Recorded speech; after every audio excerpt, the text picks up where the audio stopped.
Now we have Larry Buchanan is going to give a little speech. Larry's a local young man, and in case you don't know him, I think he's born and raised here and raised his family here. He served in Vietnam, and I'm sure he can tell you a little more about his experience over there than I can tell you. So welcome, Larry Buchanan.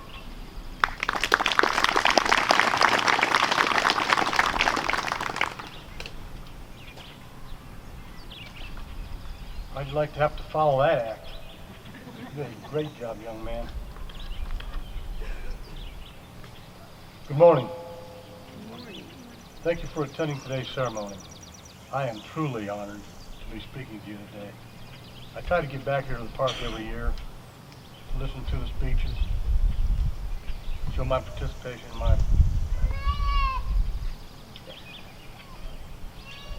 show my support, and just take in the whole Memorial Day ceremony thing. Never dreamed of having the opportunity to speak myself. I thank Ms. Lynn Phillips for offering me this opportunity. We're here today to honor our heroes, to remember their achievements, their courage, and their dedication, to say thank you for their sacrifices. The service members we honor today came from all walks of life. They shared several fundamental qualities. They possessed courage, pride, determination, selflessness, dedication to duty, and integrity. All the qualities needed to serve a cause larger than oneself. Our soldiers, sailors, airmen, Marines, and Coast Guard service members didn't ask to leave their homes to fight on distant battlefields. They didn't go to war because they loved fighting. They were ordinary people who responded in extraordinary ways in extreme times. They rose to the nation's call because they were willing to put their lives on the line to protect and defend this nation, which has given them and us so much. I am so thankful to have been born and raised in this great nation. We are incredibly blessed. I've complained some about the things that have been going on the last few years in our country and in the world. Actually, probably a lot more like lots of complaining. I guess I feel like I have a right to complain. I vote. And I put my life on the line for this country. In Vietnam back in 1967, 1968. I may be old. I don't know how much is left in the tank. But I love this country, and I'd put it all out there again, if need be. The way it looks to me, there's a real possibility it may need be.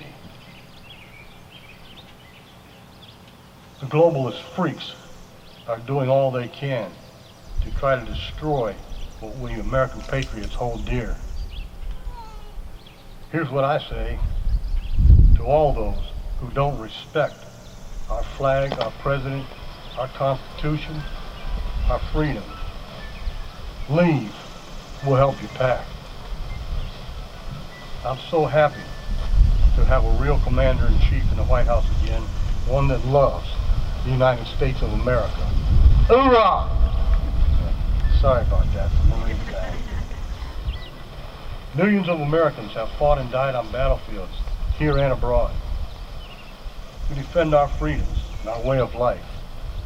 Freedom isn't free. Today our troops continue to make the ultimate sacrifices, and even as we continue to lose troops, more Americans step forward to say, I am ready to serve. They follow in the footsteps of generations of brave Americans. The idea for Memorial Day, originally called Decoration Day, arose from the ashes of the Civil War. Through the course of the war, hundreds of thousands of Americans, both Union and Confederate, were killed, and hundreds of thousands more maimed. Towns destroyed, cities burned here on our own soil. After the war, grieving families, both northern and southern, began decorating the graves of the fallen soldiers. some decorating the graves of both Union and Confederate out of respect for each other's families. These informal honors led to the first formal Decoration Day observance in Waterloo, New York on May 5th, 1866. Congress officially recognized Memorial Day as a federal holiday in 1887. We have awarded medals to many soldiers, added their names to monuments, and named buildings for them to honor them for their bravery. But nothing can ever replace the void left by a fallen warrior. And no number of medals and ribbons can comfort the ones left behind. To all service members and veterans here today, thank you for answering the call to duty. You have made our armed forces the most respected in the world. Could we give them a hand?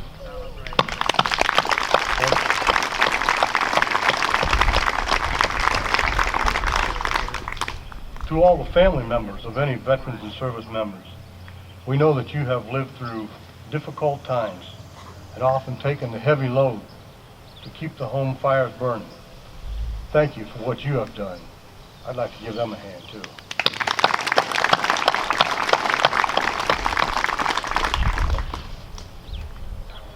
My wife likes to tell me that while I was in Southeast Asia, she had it much harder than I did.